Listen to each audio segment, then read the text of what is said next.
കരുവന്നൂർ സഹകരണ ബാങ്ക് തട്ടിപ്പ് കേസിലെ പ്രതികൾ കോടതിയിൽ ഹാജരായി. PR അരവിന്ദാക്ഷൻ, CK ജിൽസ് ഉൾപ്പെടെയുള്ള പ്രതികളാണ് കോടതിയിൽ ഹാജരായത്. കലൂർ PMLA കോടതിയിലാണ് പ്രതികളെ എത്തിച്ചത്.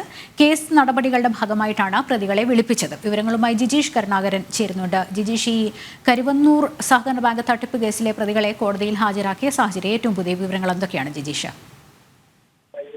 ലക്ഷ്മി, കരുവന്നൂർ കള്ളപ്പണ കേസുമായി ബന്ധപ്പെട്ട് ചില സുപ്രധാനമായ നീക്കങ്ങളിലൂടെ തന്നെയാണ് പ്രോസിക്യൂഷൻ കടന്നു പോകുന്നത്. അതിന്റെ ഭാഗമായ നടപടിക്രമങ്ങളാണ് ഇപ്പോൾ പൂർത്തിയാകുന്നത്.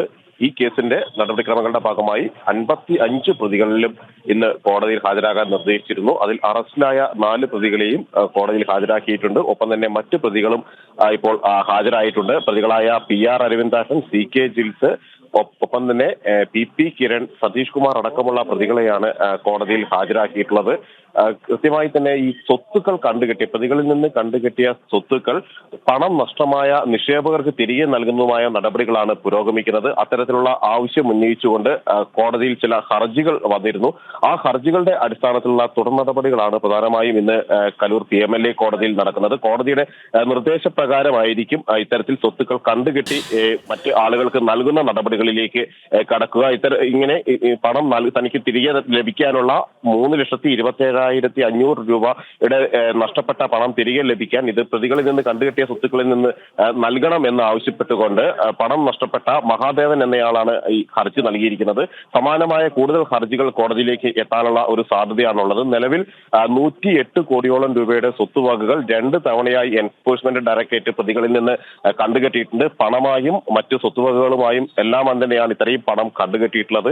ഇതിൽ നിന്ന് വീതം വെച്ച് നൽകാൻ വേണ്ടിയാണ്, അത് ലേല നടപടികൾ പൂർത്തിയാക്കി പണം നൽകാനുള്ള നടപടികളാണ് പൂർത്തിയാകുന്നത്. അത്തരത്തിൽ കോടതിയാണ്, കലൂർ പുതിയ നിയമ ഭേദഗതി അനുസരിച്ച് ബന്ധപ്പെട്ട കോടതിയാണ് ഇക്കാര്യത്തിൽ തീരുമാനമെടുക്കേണ്ടത്. കലൂർ PMLA കോടതിക്ക് ലേല നടപടികൾ അടക്കം തീരുമാനിക്കാൻ കഴിയും. മാത്രമല്ല, ഈ ഒരു ഹർജിയുമായി ബന്ധപ്പെട്ട പകർപ്പുകൾ ഇന്ന് പ്രതിഭാഗത്തിന് കൈമാറും. പ്രതിഭാഗത്തിന് ആവശ്യമെങ്കിൽ ഇതുമായി ബന്ധപ്പെട്ട് എതിർപ്പുകൾ കോടതിക്ക് മുന്നിൽ അറിയിക്കാൻ കഴിയും. തങ്ങളുടെ സ്വത്തുവകകൾ കണ്ടുകെട്ടിക്കൊണ്ട് ഈ നിക്ഷേപകർക്ക് പണം തിരികെ നൽകുന്ന നടപടികളെ അവർക്ക് കോടതിയിൽ എതിർക്കാൻ കഴിയും. അതിന്റെ ഭാഗമായി ഈ ഹർജികളുടെ പകർപ്പുകൾ ഇന്ന് മുഴുവൻ പ്രതികൾക്കും നൽകുകയും ചെയ്യുന്നുണ്ട്.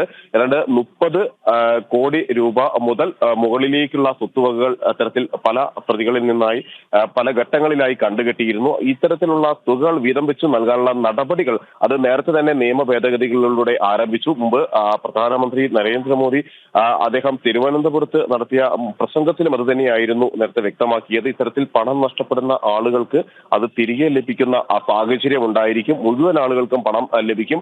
വലിയ തുക ഇത്തരത്തിൽ തിരികെ നൽകിയിട്ടുണ്ട് എന്ന കാര്യം പ്രധാനമന്ത്രി തന്നെ ചൂണ്ടിക്കാണിക്കുകയും ചെയ്തു. സമാനമായ ഒരു നടപടിക്രമങ്ങളിലൂടെ തന്നെയാണ് എൻഫോഴ്സ്മെന്റ് ഡയറക്ടറേറ്റ് ഇപ്പോൾ മുന്നോട്ട് പോകുന്നത്. പണം നഷ്ടപ്പെട്ട എല്ലാവർക്കും അത് തിരികെ ലഭിക്കാനുള്ള നടപടികൾ തന്നെയാണ് ഇപ്പോൾ നടക്കുന്നത്. ലക്ഷ്മി, ശരി, ജിജീഷാണ് വിവരങ്ങൾ നൽകിയത്.